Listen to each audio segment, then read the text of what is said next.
Улаанбаатарын цагаагаар хасах 20 хэмийг зааж байхад Монголын улс төр тарин айгам халуун шатаж байна. За энд ажил бужигнаж амьдрал буцалсандаа ч биш. Алт уягийн засгийн газрыг унгааж сайхан бэлгийн засгийн газрыг төвхнүүлэх их ажил ихснээс Монголын улс төрчдийн амьсгаад ирдэж, халуун шатаж, бухчимдаж ихсэн нь тэрэ. Засаг тохинолох нэртэй энэ үзэгдэл төрийн ордонд тусгаар тогтнол ардчлалын ордонд ч Монгол Ардын Хувьсгалт нам, Монгол Үндэсний ардчилсан намын байранд ч маш хүчтэй өрнөж байна. Улс төрийн энэ үзэгдэл хэлбрээрээ байгалийнхтаа тун төстэй. Манан будан татаж салхи шуурга тавьж бороо шороож босно. За гэхдээ энд ганц л ялгаа байгаа. Үзэгдэл бүр нь биет тоглогчтой бас зохиогчтой, хожоо хүртэгч, хохирогчд ч бас байгаамаа. Монголын улс төрд байгалийнхтаа төстэй иймэрхүү үзэгдэл байнга шахуу болдог. Араасаа ажилгүйдэл ядуурл, хямрал зэрэг нийгмийн олон үзэгдлийг дагуулдаг юм а. Энэ бүх үзэгдлийг ээлж дараалан 7 хоног бүрийн баасан гарагт 19 цаг 30 минутанд нийгмийн үзэгдэл нэвтрүүлэг танд хүргэнэ. Нэвтрүүлгийг сэтгүүлч Баярмаа миний бие бэлтгэн хүргэх юм.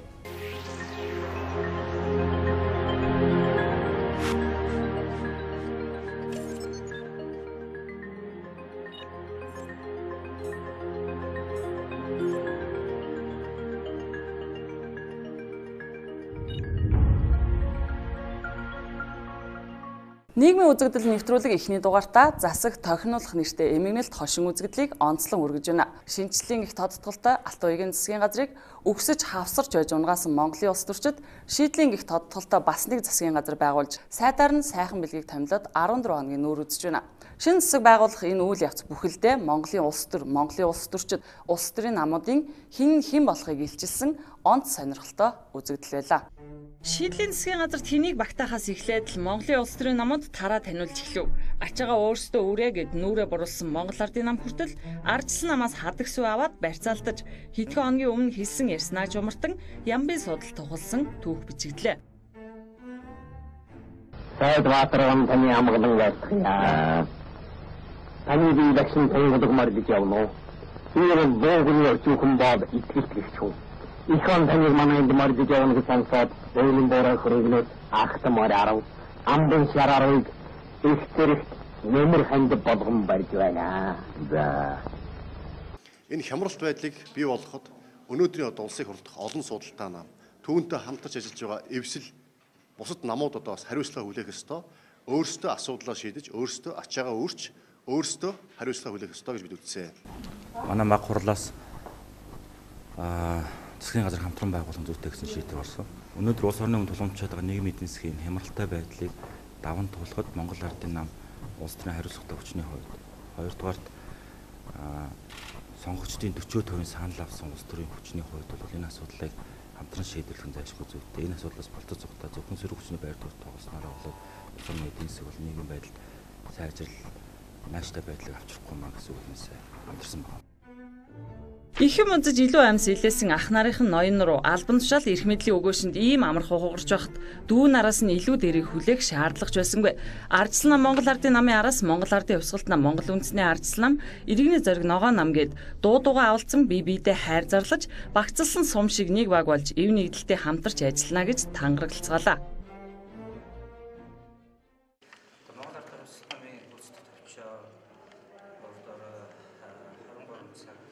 Өнгөртөл хоролдож хамтарсан засгийн газар цаашдаа үргэлжлүүлэн ажиллах зүйтэй гэсэн ийм шийдвэрийг гаргалаа. Улс төрийн шинэ хандлага улс оронд буу болж байгаа гэж бид үзэж байгаа. Өнгөрсөн 2 жилийн хугацаанд улс орны эдийн засгийн нөхцөл байдал өөрчлөгдөж энэ улс оронд зайлшгүй бид бас нэг эв нэгдлээ хангаж цаашдын улс орны хүндрэлтэй байдлаас богино хугацаанд гарахад ардчилсан улс төрийн шийдлийг гаргасан. Улс төрийн шийдэл ойлгомжтой. Үнэхээр өнгөрсөн хугацаанд болсон үйл явдлуудаа эрүүлэр дүгнэлт хийгээд энэ улс орныхоо энэ ард түмнийхээ ахуй амьдралыг дээшлүүлэх, цаашдаа Монгол улсын тогтвортой хөгжлийг хангахад улс төрийн намууд хамтарч ажиллах зүйтэй гэсэн шийдвэр зүг байсан гэдгийг бол ойрын хугацааны улс төрийн үйл ажиллагаа, улс төрийн амьдрал харуулж байгаа гэж ингэж бодож байгаа. Сүүлийн үед арай л нэг цадгаа алдаад ах шиг байна. Нэг болохоор одоо орохгүй гайл гэх юм тэгснэ олон түмний гойлтаар орлоо гэх юм. Энтэй гэрлэхгүй л гэх юм. Тэгэл гэрэлчих юм. Тэгээ энэ бүгдийг чинь цаана ард түмэн яг нэг талаараа Монголын өнөөгийн улс төрийн өнөөгийн нүүр царайг бол таньж мэдэж авч байгаа нь бол сайн хэрэгэлтэй. Гэхдээ ичих улчиргаагаа бид нар 28 онд авахулсан юм шиг байна. Би энэ яамаа авч үлдмээр юм гээл ичихгүй ингээл телевизийн өмнө зогсоол ярилцлах өгөөл чи би ялуу хувааж байгаа юм шүү дээ. Бид нар бас энийг нэг жоохон энэ их хурл төрийнхөө нэр төрийг боддог болмоор байна. Нэгэнч нэг бялуу хоосон амт би тэр нь тэрийг өгнө, энийг энд өгнө, тэрийг тэрэнд өгөхгүй гээл ингээл мэдэгдэл хийгээл жоохон санаа зовмор юм их боллоо. За үүгээр хамтрах нэртэй хошин үзэгдэл дуусч хамгийн сонирхолтой дараагийн үзэгдэл эхэлж байна. Энэ бол бялуу хуваалт буюу бүтэц баталж бүрэлдэхүүн тогтох үйл явц.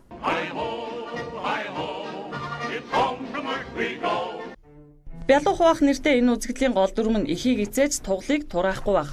Дүрмийн үл баримтлал элдв маргаан үүсч өнөө эмхэлсэн засаг нь эргээд задрах аюултай. За ийм маргаанд алангой эхийн 5 сувны андгааж туслахгүй байж мэднэ. Бухатгэ! Би чамраа догсон босоо. Ардаг нь яаж байгаа юм? Бухагийн салжи. Бид нар чамааг нэгжгүй гэж яахан мэдэх вүлээ? Чи ер нь ангийн арьс үсээр дараа төлбөрийг хийж болдог. Дараа төлбөр давал яасан? Наад чинь барахгүй. Батанч надаас авсан нэгж өг. Чи энэ үхлээ юу? Үхлээ. Ардчлан нам эрх баригч учраас арай ахиудсам өөртөө тавьж Монгол ардын намд түүнээсээ арай багыг хувь болгон хүртэхээр санал болгов. Багдуу Монгол ардын хувьсгалт нам Монгол үндэсний ардчлан нам иргэний зориг ногоон намдаач бялуу хүртэх ёстой учраас тус бүр нэг зүсмийг хуваарлаж хувь түгээв. Гэтэл хуваарлтыг аханч таалсангүй, дүүн нартч таалагдсангүй. Ах нам амттай шимттэй хэсгээс нь хувь хүртхийг хичээж харин дүү Монгол ардын хувьсгалт нам нь сүрг хүчин болж эргэж дайрахаар сүрдүүлж байж дахин нэг яамны тохироо хийж амжлаа. За бид бол хамгийн сүүл буюу шударгаас эвсэл бол нөгөө засгийн газрын бүтэц өөрчлөгдөж байх үед бол засгийн газрын 3 гишүүнтэй байж ажиллах тийм одоо үндсэн тийм асуудал яригдчихсэн. Тэгээд түүнээсээ доошо бурахгүй байх зарчмал хадгалагдана гэж ерөнхийдөө ойлгож байгаа шүү. Монгол үндэсний ардчлан намч үүнээс дутсангүй. Барьцаал авшруулж оногдсон ганц яамныхаа чанарыг овоохон шиг ахиулж уул уурхай хавьд авчирч дөнгөв. Гэтэл арай хийж ийм ам тохироо хийж амжтал Алтай уягийн үлдээсэн бялуу хаанаач хүрсэнгүй. Ардчлан нам бялууга дахин томруулж 16 зүсэм 19 чимэглэлтэй болгон зоогийн ширээнд тавьж өглөө. Ах トゥ нарт бүгдэнд нь таалагдаж эвтэй найртай засгаа барихаар боллоо. Засгийн газрын бүрэлдэхүүнд Монгол Улсын ерөнхий сайд, шадар сайд, засгийн газрын хэрэглэх газрын даргуулан тодорхой асуудал эрхэлсэн сайд нар зэрэг нийт 19 гишүүн ажиллуулах саналтай байна. Монгол Улсын ерөнхий сайдын хувьд миний бие засгийн газрын бүрэлдэхүүнд үндэсний хэмжээний бүтээн байгуулалтыг хамарсан тодорхой томоохон төсөл хөтөлбөрүүдийг хэрэгжүүлэх асуудлыг эрхэлсэн засгийн газрын гишүүн Монгол Улсын сайдыг ажиллуулах нь зүйтэй гэж үзлээ. Энэхүү шинээр томилох засгийн газрын гишүүн нь нийгмийн эдийн засгийн хөгжил чухал ач холбогдолтой үндэсний хэмжээний томоохон төсөл хөтөлбөрүүдийг хэрэгжүүлэх шаардлагадах хөрөнгө оруулалтын асуудлыг шийдвэрлэх арга хэмжээ авах төсөл хөтөлбөрүүдийн хэрэгжилтийн явцыг бодлогын удирдамж чиглэл зохицуулалтаар байнга хангаж ажиллах бөгөөд гадаад дотоодын хөрөнгө оруулагчдыг татах асуудлыг хариуцах юм аа. Ингэснээр эдгээр төсөл хөтөлбөрүүдийн санхүүжилтийн асуудал шийдвэрлэгдэж хэрэгжилтэн зохих үр дүн гарна гэж үзэж байна. Засгийн газар нь 15 яамтай ажиллах бөгөөд үүнээс байгаль орчин аялал жуулчлалын яам, гадаад хэргийн яам, сангийн яам, хууль зүйн яам, ерөнхий чиг үүргийн яам байна. Аж үйлдвэрийн яам, барилга хот байгуулалтын батлан хамгаалах, боловсрол соёл шинжилх ухаан, зам тээвэр, уул уурхай, хөдөлмөр, хүн амын хөгжил, нийгмийн хамгаалал, хүнс хөдөө аж ахуй, эрчим хүч, эрүүл мэнд, спортын яам нь чиглэлийн яамд байна. Тэр засгийн газрын бүтцийг хэмнэлтийн горимд оруулна гэж баруун зүүнгэл хашгирсан шүү дээ бид нэр. Болохгүй байх гээл ингээл цөөлөл авсан шүү дээ. Тэр цуурайнч дуусааг байгаа. Цуурайнч тасрааг байгаа.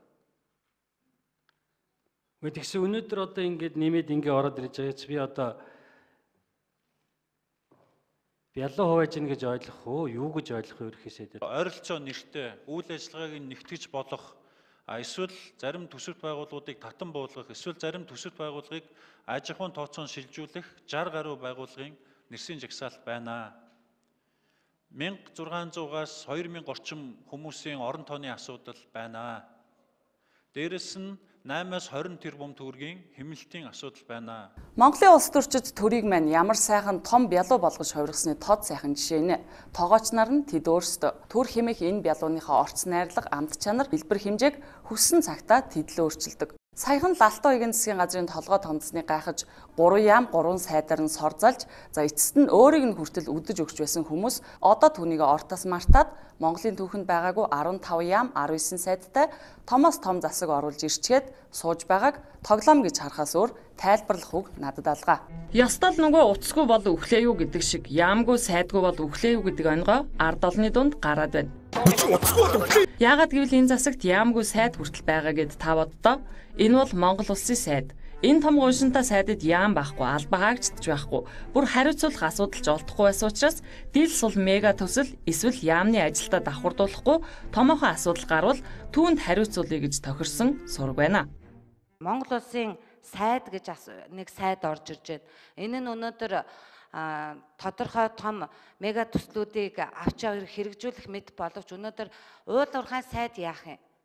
Эрчим хүчний сайд яах юм, зам тээврийн сайд яах юм, энэ сайдуудтайгаа яаж уялдаа холбоотой ажиллах юм? Эсвэл сайд нэр ерөөсөө төслүүдийн тэр Монгол улсын сайд нь авч хэрэгжүүлээд нөгөөдөл нь зөвхөн үндсэн одоо чиг үүргээ За соёл спорт аялал жуулчлалын яамыг татан болгох шийдвэр гаргаж байгаа одоо тийм санал оруулж байгаа гэж сая тайлбарлалаа. За энэ бол төсвийн одоо хэмнэлтийн хувьд гэвэл жилийн 1.6 тэрбумын төсөвтэй ийм одоо үйл ажиллагаа явуулдаг яамыг татан болгох тухай ярьж байна. За тэгэд энэ 1.6 тэрбум төгрөгийг хэмнээд одоо илүү их тийм эдийн засгийн ач холбогдолтой зүйл оруулаад ирсэн юм уу гэхээр нэг Монгол улсын сайд гэдэг нэг төсвөн тодорхойгүй, орон тоон тодорхойгүй нэг зүйл бас давхар ороод ирсэн байна. За энэ бол том гигантские төслүүдийг одоо зохион байгуулдаг ийм сайд байх юм шиг байна. Тэгээ би ерөнхийдөө Монгол улсад энэ том төслүүдийг санхүүжүүлнэ гэдэг чинь ардаа ямар мөнгө байдг юм бэ гэдгийг бас жоохон судалж үзлээ.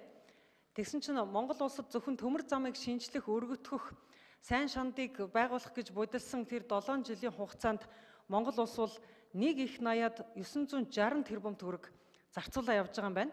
За үүнээс бол жилд нэг дор хаяж 241.3 тэрбумыг байгуулагдаагүй төмөр зам бариагүй зүйл дээр бол бид нэр том төслийн нэрээр том одоо зүйлийн нэрээр ингэж явдаг юм байна. За тэгэд энэ зүгээр хуваагаад үзэхэд бол одоо төсөв хэмнэх гээд байгаа энэ манай яамны энэ их л зарлага гаргаад байгаа гэдэг энэ соёл спорт аялал жуулчлалын яамны чинь 150 жилийн төсвийг уучлаарай 1005 жилийн төсвийг энэ зарцуулсан явж байгаа юм байна. Тэгэхээр 1.6 тэрбум төгрөгийн урсгал зардалтай яамыг хэмнээд дараа нь ингээм 1000 дахин их төсөвтэй том төслүүдийг санхүүжүүлээд эхлэх юм биш үү? Бас 2 жилийн өмнө байгуулсан Цөмийн энергийн газар 11 сарын өмнө байгуулсан тахрын албаач буцаагаад татан болгох тухай оруулж ирлээ. Засгийн газрын бүтцийг хийх ажил бодлогодоо биш, сайд болох хүсэлтэй хүмүүстэй тааруулж гаргадаг гэдэг нь нэгэнт үүгээр батлагдлаа. Энэ цомгтгол өөрөө улс суурьтай, учиртай тооцоо судалгаатай явах ёстой. Тэр тусмаа би маш их гайхаж байгаа зүйл бол улсын хурал батлаад жил болсног үе болж байгаа тахрын хуулийг, хөлийн бомбын тухай хуулийг хүчингүй болгоно гэж орж ирдэг ч ямар учиртай би ерөөсөй ойлгохгүй байгаамаа. Монголын хууль 3 хоног гэдэг энэ түрүүний нэг гишүү хэлсэн ийм жишгийг бид нар тогтоож болохгүй шүү дээ. Тэгвэл тэгээд одоо гадаадын хөрөнгө оруулагч бүтээгэл дотоодынхын чинь энэ улс ард түмэн чинь биднэрт итгэхгүй байх нь аргагүй шүү дээ. 76 морь унсан толгойгүй хүн юм уу? Энэ засгийн газарт их хурал суудалтай бүх намууд ороод миний харж байгаагаар нэг цагаан сарын эдэнэ тавг шиг юм болж байна л да. Харамсч байна. Дараа нь хинээс хариуцлах хүлээх юм, асуух юм. Заавал цөмөрөнгийн оруулах ямар шаардлага байсан юм? Тэгээд нөгөө арчсан нам доторх фракцуудад сайдын суудлыг гэж зовоод ерөнхий сайд нь нөгөө эвсэн намуудад сайдын суудлыг гэж зовоод бүр ямар ч ажил эрхлэх нь ойлгомжгүй нэг сайд 9 хүн оруулж ирээл ингээл бандан цаашаа улам үргэлжилдээд Улсын хурал суудалтаа бүх намуудад сайдын суудлага өгөөд энийгээр дамжуулж гишүүдийн намыг хааж хэрэг дээр их хурал парламент ёсыг байхгүй болгох гэж байгаа энэ уваагүй оролдлогыг бол би эсэргүүцэж байна. Тийм учраас би энэ үлдсэн хугацаанд сөрөг хүчний байр суурин дээр хатуу зогсох болно шүү гэдгээ мэдэгдэж байна. Мэдээж төрийн ашиг хөндсөн ганц нэг гайгүй хуулийн төсөл оруулаад ирдэм бол тэрий чинь дэмжих тал дээр ажилланаа. Заавал сэрж явах ёстой биш. Тэгээ миний асуух гээд байгаа юм бол ер нь яагаад энэ хүн болгоны санал нийцэх гэж ингэж олон яам олон сайд оруулж ирж байгаа юм бэ? Өөрт чинь бололцоо байсан шүү дээ. Хинт хэрэгтэй юм энэ олон яам? Яамдын тоог олчруулснаар ажил сайжирдаг бол одоо Монгол, Кувейт, Саудын Араб маягийн болох цаг боллоо шүү дээ. 24 жил боллоо шүү дээ. Тэгээд аж үйлдвэрийн яам гээд нэг сони юм оруулж ирсэн байх юм. Портфельгүй сайд гээд нэг юм оруулж ирсэн байх юм. Года яршгийн сайд чинь юм хамаагүй болсон бол ерөнхий сайд энэ портфельгүй сайдынхаа суудлыг манай авгаад өгчөж. Тэгээ гончгтор 6 сараар ээлжлүүлээд 2 авгаага портфельгүй сайдаар ажиллуулад. Бялуу хуваах үзэгдэл нэг иймэрхүү байдалтай үргэлжилж байна. За энэ үзэгдлийн дараагийн хэсэг аль ямыг хэн авах, хэн сайд болох тухай юм. Төрийн ордонд өнгөрсөн шөнө тунч хүл ихтэй байсан гинэ. За аль хүчин хэдийн ям авч хинт сайдын судал өгөхөө ярьж баггүй хорн найруулсан сурагтай. Ардчилсан намаас гаргасан саналын дагуу улсын хурал дахь суудлынхаа тоогоор 50-50 гэсэн харьцаагаар 19 сайдаа хуваах анхны тохироог аль хэдийн хийсэн. За үүгээр бол ардчилсан намд 10 сайд ногдож үлдсэн 9 сайдаа Монгол Ардын нам, Монгол Ардын Хувьсгалт нам, Монгол Үндэсний ардчилсан нам, Иргэний зориг ногоон намд хувааж өгөх болж байна. За ордноос дуулсан чимээгээр ах намдаа ардчилсан нам, сангийн яам, барилгат байгуулалтын яам, хөдөлмөр яам, байгаль орчин ногоон хөгжил аялал жуулчлал зэрэг 5 яам өгөхөр болж тэд нэгээс бусдыг нь зөвшөөрчээ. За хамгийн сүүлийн 5 дахь яамд эрүүл мэндийн яамыг зүсэлсэн ч нэр хүндмуутай ажил албан унсан яамыг авч нэрээ баасдахыг тэд хүссэнгүү татгалзсан байна. За эндээс харуул эрүүл мэндийн яам Монгол Ардын Хувьсгалт намдаа эргэж очиж таарах нэ. За ингээд дээр нь шадар сайдаа авчихвал Монгол Ардын Хувьсгалт намын тооцоо дуусна.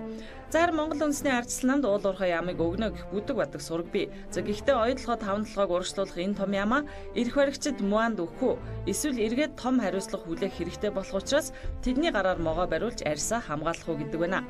За харин одоо сайдын судал тухлах шанстай нөхдүүд хэм бэ? Ардчилсан намд ногдож байгаа 10 сайдыг мэдээж 5 пракц нь хувааж авна. Шонхрын хувьд Эрдэнэийг нэг ардчлаас ган төмрийг, Алтан гадсаас сантиметрийг сайдад нь үлдээнэ гэж тохиролцсон гэх. За дээр нь сайхан бэлэг сайдын сайн найз баяр цогтдож сайдын нэг суудал оногдох үзэ. Бараг тодорхой болсон нэг зүйл бол одоогийн ерөнхий прокурор Дорилог Жавыг хууль зүйн сайд болгох тохироо. Дорилог Жавын хувьд ерөнхий прокуророос хууль зүйн сайдыг илүүд үзсэн нь дараагийн сонгуульд увсад дахин нэр дэвшихийн тулд байж ч магадгүй гэсэн таамаг байна. Дорилог Жавын хувьд өмнө нь Увсын аймагт ардчилсан намаас улсын хурлын сонгуульд хэд хэдэн удаа нэр дэвшиж байсан ч ялалт байгуулж гарсан ганц ч удаагийн тохиолдол байдаггүй маа. За магадгүй Увсын улаан тойргийг синхэрдүүлж чадсан энэ боломжийг ашиглаад олон жил зүгтсэн улсын хурлын гишүүний судалтаа хүрч чадна гэж тэр тооцоолсон байж мэдэх юм. За яг энэ цаг үед хууль зүйн сайдын үүрэг гүйцэтгэгч Тэмүүжин өөрийн Твиттер хуудасаар Алтан туяаг их шилжүүлэгчийн гарын үсгтээ 4 сая $4 мөнгөн гуйвалгын баримтыг гаргаж тавьсан нь шууган тарьж байна. За энэ баримтуудыг бүгдийг 2012 оны 11-р сарын 26-ны өдөр Натратар баталгаажуулжээ. За үүнийг дэлгэхдээ Тэмүүжин сайд хуулийн нэр хуулийн байгууллагын сүрвчээр баялаг бүтээгчдийг дээрэмдэх авилгын хэмжээ гэсэн тайлбар тавьсан байна.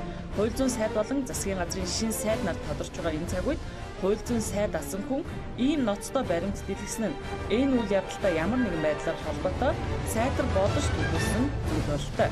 Тэгвэл Монгол Ардын намын 6 сайд хэн байх вэ? Өнөөдөр Монгол Ардын намын удирдах зөвлөл хуралдаж шадар сайдыг Монгол Ардын намын ерөнхий нарийн бичгийн даргаалсан хүрэлцэхэд сангийн сайдыг Сэлэнгийн Эрдэнэбатад, байгаль орчин аялал жуулчлалын сайдыг улсын хурлын гишүүн Оюун Хорол, барилга бат байгуулалтын сайдыг байгаль орчны сайдаас Цогтоотарт өгөхөр боллоо. За үүнээр хамгийн сонин нэг зүйл нь хөдөлмөрийн сайд, зам тээврийн сайдын албыг өөр хангаан суудлыг луйвардаж авсан гэх Өмнөх сонгуулийн өрөнд өгөхөөр болж ан манд хоёр тохиролцсон байгаамаа. За ингээд Төмөрхүү зам тээврийг сайдуулж чин зориг хөдөлмөрийн сайд болж байна. Төмөрхүүгийн хувьд сонгуульд л уурдуулснаас гадна намынхаа байрыг барьж өгсөн гавьяатай нэг учраас ийхүү сайдын судлаар шагнуулсан бололтой. Шийдлийн засгийн газрынхан нэг иймэрхүү байдлаар шин сайдуудаа хувааж авах сценаар гаргажээ. Засаг тогтноолох нэртэй олон үзэгдэлтэй онц сонирхолтой эмгэнэлт хошин жүжигийн эхний хэсгүүгээр өндөрлөж байна. Одоо 5 нам тус тусын яамд авч намын гишүүд ойр дотныханд засгаас хүртсэн бялуунаасаа хувьддаг байна. Гэтэл энэ засгийн газар 1.6 жилийн настай. Бялууга яарвчсан тарааж дуусгахгүй бол эцсийн хүнд бялуу очихоос өмнө дараагийн сонгуультай золгожч мэднэ. За гэхдээ түүх бас болгоомжлол төрүүлж байна. За Монголын төрийн сүүлийн 24 жилийн түүхэнд эвсэж нэгдсэн ийм засаг 7 удаа байгуулагдаж байсан бөгөөд энэ удаагийнх 8 дахь юм. Түүхээс харуул эвсэж хамтарсан нэртэй эдгээр засгуудын санаа нь сайн байсан ч заяан дандаа муугар төгссөн байх юм а. За тэдний хамгийн урт настай шинжлэлийн их Алтан уягийн засгийн газар байсан бөгөөд 4 жилийн сонгуулийн хугацааны 2 жил хагасд нь л арай ядан тиссэн юм. За харин шийдлийн их сайхан бэлгийн засгийн газарт дээд тал нь 1.6 жилийн насл байгаа. За гэхдээ мэдээж адууны хулгайд хамт явчихад хажуу бөөрлөн явраад зүхтах төгжилтэнгүүд гарч ирэхгүй бол шүү дээ.